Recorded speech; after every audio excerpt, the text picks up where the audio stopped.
I went to Alex and Leila Hormozi's scaling workshop and I learned so much while I was there. So I decided to create an episode all about it, sharing it from the perspective of podcasting, what I learned, and what you can take away from this as well.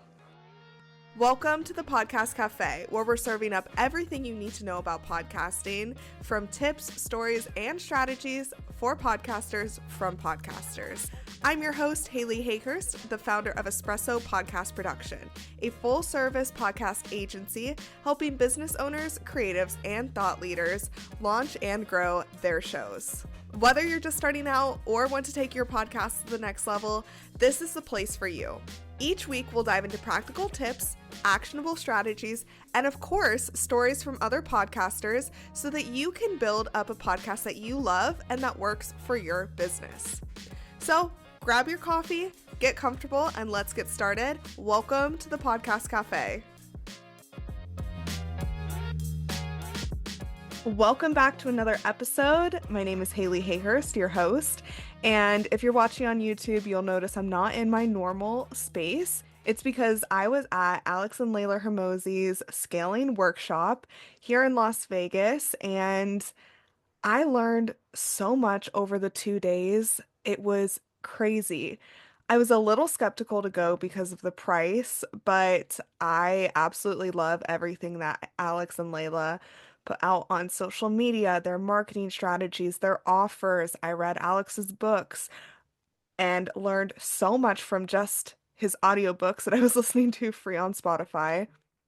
And also Layla's YouTube videos. I am a true fan and watch almost every one. So I decided if I'm learning that much from them for free, what can I learn from them by paying and being a part of their scaling workshop? And I'm so glad that I went because I'm going to share my key takeaways from the 2 days and put this all into action in my business, Espresso Podcast Production. Okay, so my first takeaway that it shook me from the moment I walked in the room was how successful entrepreneurship can be. I don't exactly know how many people there were, but I'd say around 100, maybe more, maybe less, somewhere around there. It was an overwhelming 2 days, I will say. But the number one thing that I noticed right by walking in was how successful entrepreneurship can be. Because I'm successful in entrepreneurship, but not at the level that some of these entrepreneurs were. People there made so much money and had the coolest ideas, everything from owning a beauty school to matchmaking to finances to plumbers to flooring to roofers to online marketing professionals. I didn't meet any other podcast producers during my time there, but a lot of people did have podcasts or were talking to me about starting their podcast. So just there were so many successful people in the room. For instance, the man that was sitting next to me, his company made 12 million a year. Someone that I met made 30 million a year. A lot of the entrepreneurs in the room had incomes of over a million a year. So that was a little intimidating, but I do love putting myself in rooms where I'm not sure what's going on and everyone is a lot more ahead of me. I think that it's very inspiring to see. So if you're on your entrepreneurial journey, just know that anything is possible. You could make $1 million a year, you could make $20 million a year, 30 million. Literally, it's just so inspiring to see. And also, they're just normal people, right? So like the woman I met making 30 million a year, she was just a normal person. I talked to her, she was so sweet. So that was my first takeaway from the event. Intimidating at first, but inspiring in the end. Also on day one thing that they talked about, and this is my second takeaway, is risks that businesses can have. So you could make $100,000 a year and be very profitable, but you could also make $100 million a year and be in debt, right? We've all heard this story of, you know, it's all about how you spend it and how you make your money and how you use it that makes you successful, correct? So we talked all about the risks that you could have in your business, and the one that stuck out to me the most in terms of podcasting and what a lot of entrepreneurs need to know is what's called single channel risk. So, what I mean by this and what they were explaining is there's a lot of cases where we get our clients from all one source, whether that be social media such as Instagram. Let's say every single client we get comes from Instagram. For my instance, I get clients a lot from referrals. So if I had one client that was referring me to all my new clients and that one client left, then where would my leads come from, right? So if you get all of your clients from Instagram and Instagram shuts down, where are leads coming from? If you got all of your clients from one referral partner and that referral partner stops referring you people, how are you going to get leads after that? Same with your podcast, same with Facebook, same with anything. Let's say you go to one networking group and you sign everyone, and then who are you going to sign after that, right? So, single channel risk is something that I see a lot of entrepreneurs have in this online space, and I haven't had the word to actually use it until this event. So, what I was talking to a lot of people about and what they were talking about on stage was how to avoid this. So, for one instance, it could be starting a podcast. Let's say you get all of your clients from Instagram or all of your clients from a referral partner. You want to diversify this a little bit, and a podcast is such a good way to do it because not only are you going to be tapping into a new audience, you can have guests and tap into their audience.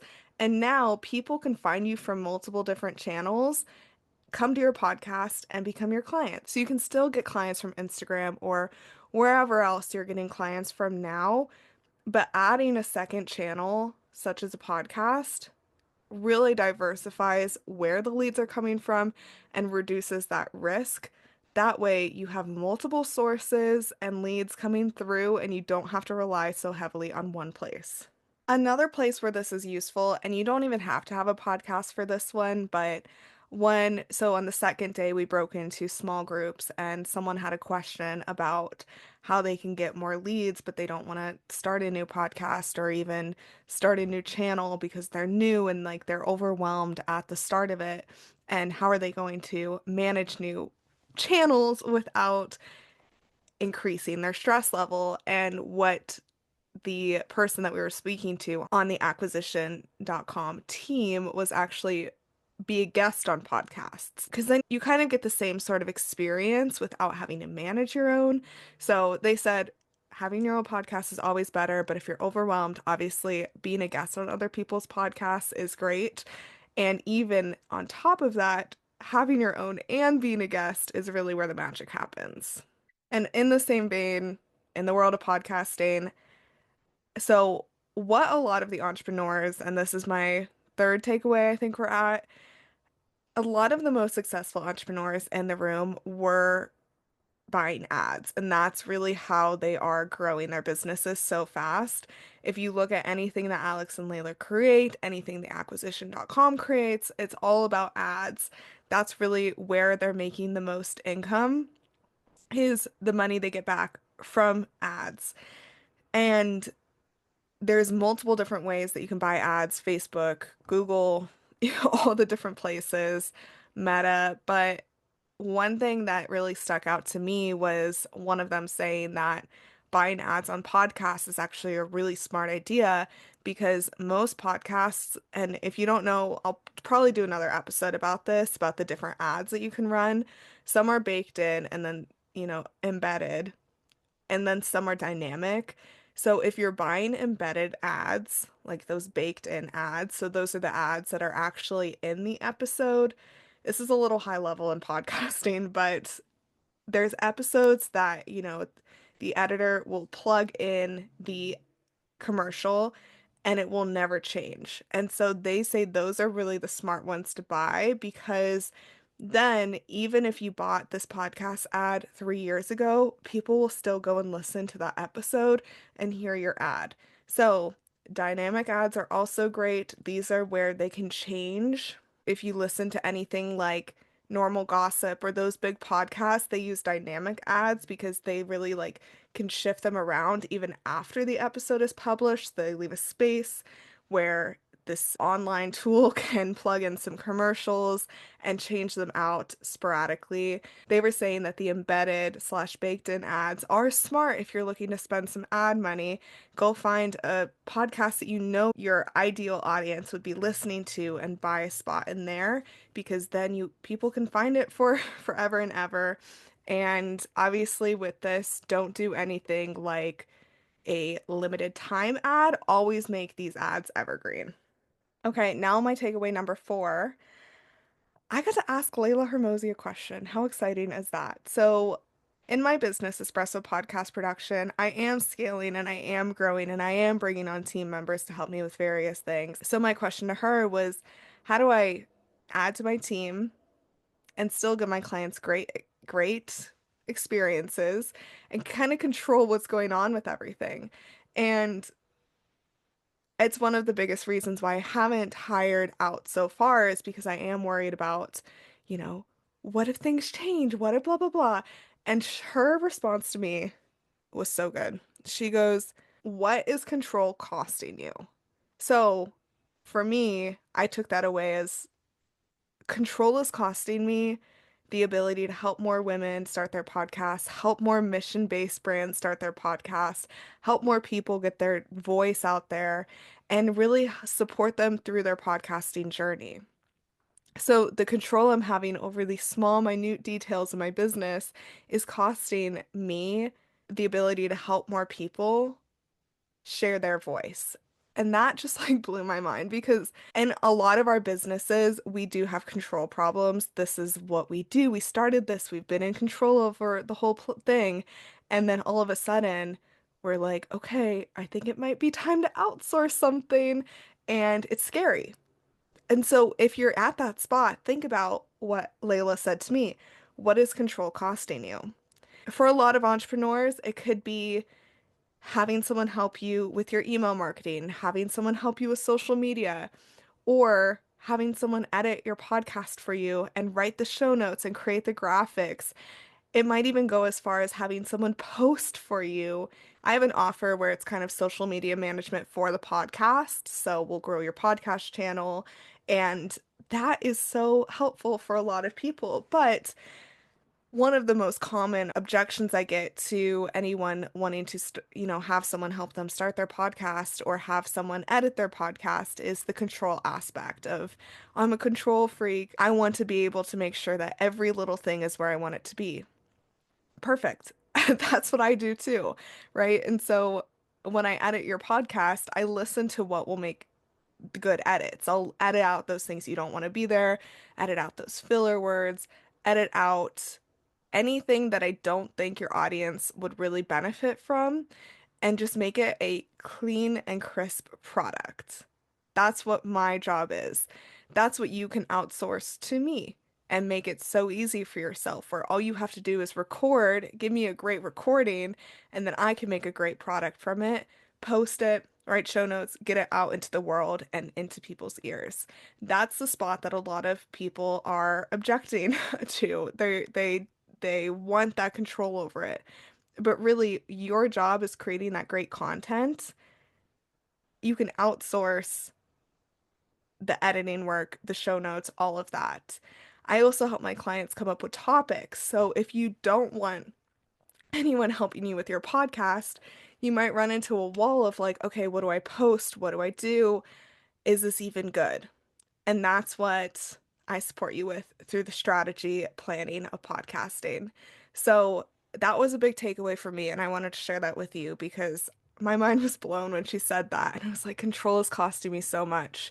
And I know for, like I said, a lot of entrepreneurs, control is costing you a lot too. Okay, and my takeaway number 5 is all about marketing. So this was during one of our roundtables, and we were talking about top of funnel, lead magnets, cheat sheets, all of those things that really you will see first before you buy from someone. And so there was a lot that I took away from creating great free resources that will then lead to people trusting you and paying you more, right? Or even paying you at all. Or one of the things before we get into this, actually, Alex did a presentation of people think of it as a funnel, like a sideways funnel. If you're watching on YouTube, you'll see my hands. So the big part of the funnel is where you're just getting your name out there. You're getting people to know who you are and what you do. And then as the funnel gets smaller and the end goal is sales, people will drop off one by one, but people will make it to that sales funnel. And at that point, too many people try to build trust and authority in the very end. So this whole time they might be like, "Oh, we're so good. We're so good. We could like for me, I could start your podcast. I can make all these things happen for you." But it's not until the very end where I give you the details about how it will actually impact your business and how it will actually impact, give you the results that you want. So he's saying that you need to be building that trust and authority throughout the entire funnel. That way, when it comes to the sale, or when it comes to whatever it is. I mean, I'm talking to a lot of entrepreneurs on this podcast, so you know what I mean. Like when people get to your sale, you should have already handled their objections in your marketing. That way, when they get to you on that sales call, they are almost ready to buy. Maybe you have to answer a couple questions, but their trust in you is already there. So, in the roundtable that we talked about with someone on the acquisition team, this was really interesting. He said, no one is going to be pissed off if you give them more value. This is where I told him about what I do with podcasting, and he was like, yes, so smart because you will be building trust every single week with your audience. So making sure that the topics, I'm speaking to you now. He didn't say this, but like making sure that your podcast topics are aligned, actually going to help your audience, making sure that they're valuable. They're not just like episodes to put out episodes. Making sure that every week you actually are impacting your audience is going to make a huge difference in getting people from point A, just knowing who you are, to point, Z of working with you, right? So that's what he said. No one is going to be pissed if you give them more value. Very smart. And so that was my next takeaway. My sixth takeaway was from another person on the acquisition team, and he said, grow consistently, not faster, because it's easier to go up than wide. So think about that for a second, because it is easier to grow consistently than, in one year being like, I'm hitting $10 million, right? There's a lot of trial and error goes into it. So if you want to hit $10 million, maybe that takes you 5 years, right? That's okay because it's easier to go up than wide. And so, what I think about in that is as entrepreneurs, we have multiple different passions. And when you go wide, you might try to cover too wide of a topic. You might try to help people with something, but you also might try to do it for them. You might try to cover an adjacent topic. I see this a lot in the podcast world because let's say your podcast is about marketing and sales, and then one week you want to talk about something totally different. Stay focused, like stay focused. Another thing that was talked about from a different speaker from acquisition.com team in our small groups was do more, do better, and then do new. So instead of offering something new, max out what you can do currently by doing it more and better. So, for instance, if you are talking about sales and marketing, but you also want to talk about gardening, maybe that's a whole different podcast. And don't try to combine the two. Do more of sales and marketing, do sales and marketing better, and then, the topic before you try anything new. So, very different, topics in there, but I think that gets the point across of focus on what you know, focus on what your topic is before you even try to introduce anything additional into your audience because they'll just get confused. You'll get confused, they'll get confused, we'll all be confused. Pretty much every speaker from the small group, that's what they said. Just do more, do better before you do new. And the last takeaway I want to share before I wrap up is more about the aspect of just going after it and doing what you really want to do. What I took away from this weekend is really you can be successful in anything that you want. I met so many different people in so many different aspects of entrepreneurship who were all successful. So If you think that you have an idea and you really are just not sure if you should go for it, my advice to you, and I'm sure what their advice to you would be, is to actually take that action and go for it. We're all betting on ourselves. None of us know if we're going to make it, but I can tell you from what I saw in that room and what I've seen in my past 4 years of entrepreneurship is if you take the action, you will get the result that you want. And it's beautiful and it's crazy, but it will happen. You may need to hire some people along the way to get you where you want to be. One of the things that Layla said was it's easier in the short form to do it all yourself, but it's not scalable. So if you want what you're doing to reach more people, be more scalable, help more people, have a bigger impact, you may need to be open to hiring, spending money, and getting support in your actions. You know, Alex and Layla, they're not doing it alone. They have big teams. Every single person that we spoke to from the acquisition.com team, I'm sure they have people helping them, supporting them. They're all directors, so I'm sure that they have people under them supporting what they're doing. So it's just all a level of getting help from the people that you need help from and actually being confident in what you're trying to do to be successful. If you always have a way out or a plan B, then it's hard to go all in on plan A. So really just take that action, make it happen, and follow your dreams of what you really want to succeed. And my last piece of advice to you is if you need a place to connect with more people in business, more entrepreneurs, more ideal clients, start your podcast. That's really my advice to you because through podcasting, I've been able to meet hundreds of people. I've been able to interview them, and then we network, and then we just become friends in the online world and can help each other, support each other. Podcasting is the number one thing that has grown my business, and I know it can for you too. So if you have any questions about anything I talked about today, if you're thinking of going to Alex and Layla's event, definitely message me. I'd love to tell you a little bit more. And also, if you want to start your podcast, I would love to support you on that journey. I have a podcast launch checklist that you can steal from me for free. It's on my website, espressopodcastproduction.com/checklist. And you can also just message me on Instagram or send me an email and tell me you want to start your podcast and we can make it happen.